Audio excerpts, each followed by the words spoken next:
Hey, podcast listeners, Ria Wong with you once again with Nonprofit Lowdown. Happy 2024 if you're listening to this when it airs. And I wanted to share some really exciting news with you. Some of you may be familiar with the fact that I have the Fundraising Accelerator, which is my 9-week group coaching program. At this point, I've had 10 cohorts go through, over 100 people, and we've been seeing some incredible results. People are regularly 4x, 10x, 40xing their initial investment. But it's not perfect. I've gathered all of the feedback and I'm excited to tell you that this year we are relaunching under a new name called Big Ask Fundraising. It's bigger, it's better. I'm re recording all of the modules based on new information, all of the research, and the feedback that I've received. The biggest news is, though, that it's now, instead of a 9-week program, a 6-month program. The reason being that I got a lot of feedback that 9 weeks is just not enough time to get work done. I get it. It's an intense program. It's called the Accelerator. However, I think particularly in 2024, so many of us are going to be feeling stressed and anxious, especially here in the US with the presidential elections coming up. The time that we have to 6 months where you will still get weekly check-ins with experts, with my co-pilot, Marvin Vilma, and with myself. And you'll have more spaciousness. We're also adding in a lot more to help with mapping out your progress, milestones, and a roadmap. If you have been wondering about joining, if this is something that you've been thinking about, I think 2024 is absolutely the year to do it. We will be opening the doors every 12 weeks, but our very first cohort of 2024 is starting February 1st. Applications are open right now. If you are interested, check it out at riawong.com. Part of revamping the accelerator, heretofore will be known as Big Ask Gifts. I've created a framework called the SPACE framework. And the SPACE framework is, our tagline is Big Asks Need Space. SPACE is an acronym, and SPACE stands for S, state of mind, P, process, A, assets, C, community, and E, engage. For the next 5 podcast episodes, I'm going to tackle each one of these acronyms and go a little bit deeper into what I mean by each of them. Today, we're going to be talking about S, state of mind. Now, for any of you who have been listening to me for any amount of time, you know that I am passionate about money mindset. The reason being that I think as fundraisers, the biggest hurdle that we have to get over is our own stuff about money. What do I mean by stuff about money? Let's take a step back. When we think about our relationship and orientation to money and how we've learned to be in the world with money, oftentimes that comes from our family life, our parent figures, or in many cases, the ancestral trauma that we've inherited, especially for folks of color, the systems that are oppressive, like capitalism, white supremacy, racism, etc. It all boils into a soup, and we absorb the messages about money. And unfortunately, for many of us, I'm not saying for all of us, but for many of us, the messages that we receive about money are not positive, are not necessarily rooted in abundance. They're rooted in scarcity. What do I mean by that? In the nonprofit world, especially, I find, and given the fact that our sector is called nonprofit, it already starts from a negative. I think that so many of us are swimming in this stew of not enough. We don't have enough time, we don't have enough staff, we don't have enough money. Now, when we're operating from that sense of not enough, we are operating from a scarcity place, and our brains are only ever in one of two states, either executive or survival. Survival state is when our amygdala, which is our lizard brain, is operating from a sense of that we're actually being threatened, even if no threat occurs. And this is not our fault in any way. As I mentioned, much of it is linked to trauma that we have either inherited or trauma that we've been brought up with, or the trauma that we experience in day-to-day life and living in a capitalist society. When we are operating from this place of trauma, we are operating in a fear state. And that's when our adrenal glands are going. That's when our cortisol levels are elevated. That's when we're stressed out, when we're freaking out. And instead, if we can actually learn how to operate from our executive state, which is where your prefrontal cortex is engaged, and we can operate from a sense of abundance and possibility and creativity. Now, the first step, I believe, is understanding our own states of being, our own brains, and being able to manage our own emotional state in our own brains. Now, as I mentioned, because so many of us experience trauma in our lives or scarcity, or in my case, in my family, there was a story about money where the feedback loop was really based in scarcity. We're never going to have enough, and our money is survival. If we don't actually unpack all of these narratives, we bring all of that narrative to the practice of fundraising. And I want to be very clear here that sometimes we have this assumption that if somebody has resources or if they're quote unquote rich, they have no baggage about money. Nothing could be further from the truth.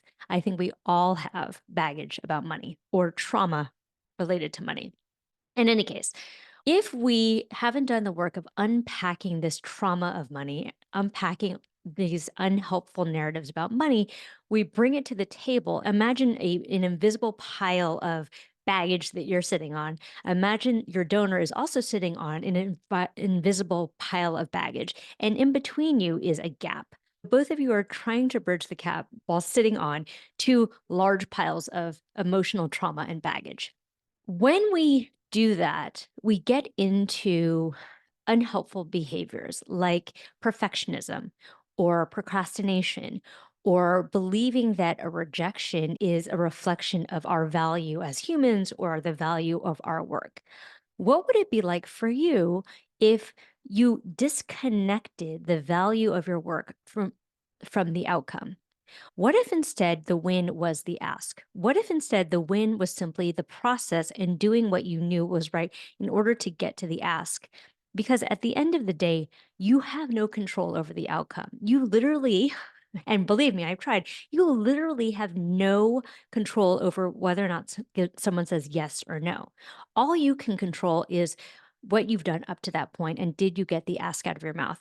And so when we disconnect our value as humans, our values as fundraisers, whether or not I'm quote unquote a good fundraiser or a bad fundraiser from the outcome, we start to be able to live in a space that's less controlled by the fear and the anxiety and the scarcity about money and more into the creative generative space of, hey, maybe this was not the right thing for this person and that's okay.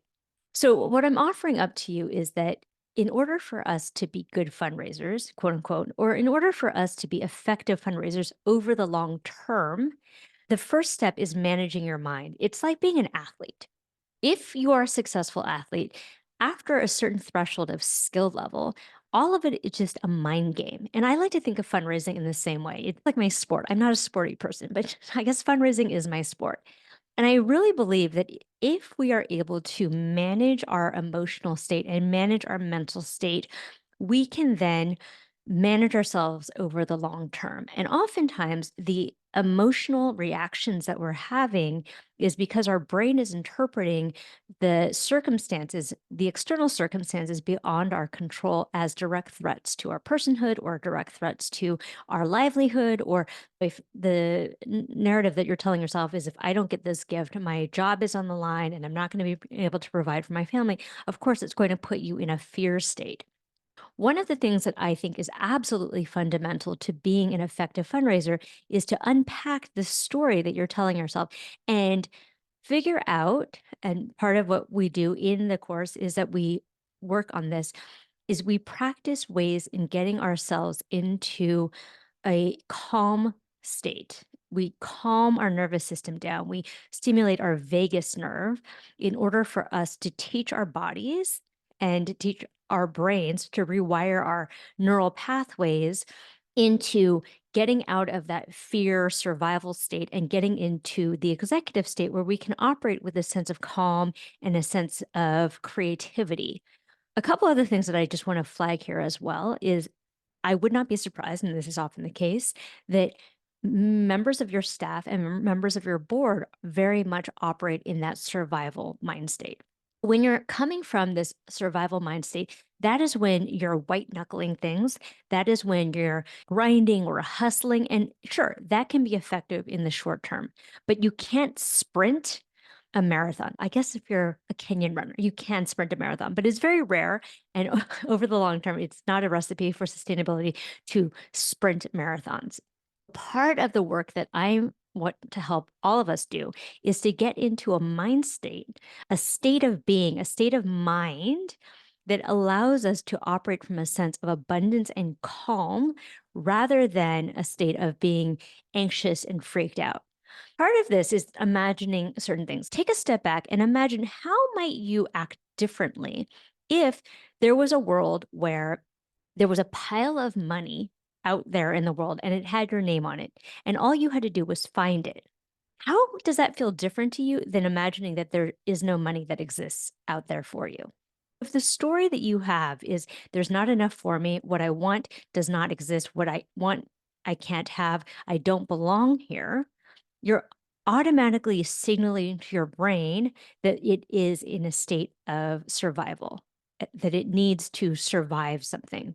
And the beauty of being a human is that we have the ability to train our brains to be open, to live in a state of abundance. Because the truth of the matter is, we are now living in the most prosperous time in human history. And for those of us living in the US, the wealthiest country in the world. So this is never a question of, is there enough out there? There certainly is enough out there. Now, the issue may be a distribution problem, but the issue as it stands right now is not, is there enough out there for me? There are certainly enough resources. The US Treasury is printing out money as we speak. And so if we can step into a world and heal some of the trauma and understand where some of these narratives are coming from, and then with discernment, with intentionality, choose the stories that we want to tell ourselves and choose the way in which we want to heal ourselves from the trauma that we've inherited or the trauma of simply living in this country in 2024, then we can start operating from a sense of possibility and abundance. A lot of it also has to do with the way that you frame things, the way that you speak to yourself about things, the things that you notice. If I'm in a story loop about how there's not enough out here for me and fundraising is hard and people aren't generous, what my brain does, because the brain is really good at filtering things. So if there's a story that you're telling yourself, your brain will automatically find instances in which you are correct. Your brain likes to be right. Your brain likes to be in a state of safety. Safety is predictable. Let me tell you a story about a tiger. I love this story. There's this tiger in the Washington, D.C. zoo named Raja. And Raja the tiger was this beautiful tiger that had a very small cage. And poor Raja would pace back and forth. What they did in the DC zoo is they made this beautiful enclosure where Raja could run around free. The day of the opening, they put the cage in and they opened the door, thinking that Raja would bound out of this cage into this beautiful enclosure. Open the door, and guess what happened? You might guess Raja continued to just pace back and forth for the rest of his days in this little cage. Because we as human beings, our brains crave predictability, our brains crave consistency. In many cases, would our brains will choose consistency over liberation. If the story that you tell yourself and the story that feels familiar to you is one of scarcity, of what is of being stressed, is of not having enough, you will find instances in which you are right. The work ahead of us is retraining our brains, retraining our neural pathways in order to experience a different outcome and to experience the world differently. How might it be different for you if you came to the space of fundraising from a place of possibility and joy versus anxiety and scarcity? I think it changes everything. I think fundamentally, and this is why this is the first module in the space series, is state of mind is everything and everything else can be learned. But big challenge is that we have to help liberate ourselves internally and liberate ourselves from the narratives that no longer serve us. Also recognizing that, look, I understand we live in reality. Right? It's not that inequities don't exist. It's not that racism doesn't exist. It's not that sexism doesn't exist. These things all exist. And I think we have to hold two things in our minds at the same time. These things exist, and we can choose to interact with them differently. We can choose to not be victimized by it. We can choose to not operate from a sense of fear and scarcity.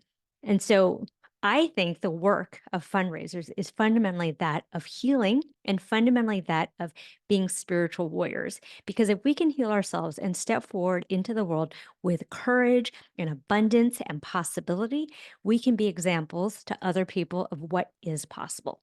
If this is resonating for you, I would love to see you in the I would love to see you in the program. Let me talk about who it's for. Generally speaking, I think that executive directors and development directors of organizations of at least, I would say, $100,000 a year with some evidence of an individual gift program and folks who are looking to take their fundraising to the next level and build a major gifts program are people who would most benefit from my program. Again, it's a 6-month program. A big part of it is that you will have a cohort of folks that you can move forward with together because I think the other piece is we crave community, we crave courage together. If this is resonating for you, I definitely recommend that you check it out, riowong.com, click on the Big Ask Gifts tab, and hope to see your application. Okay, so next week we're going to be talking about process, which is the P in the space framework. You're going to love it. I'll talk to you soon. Have a good week.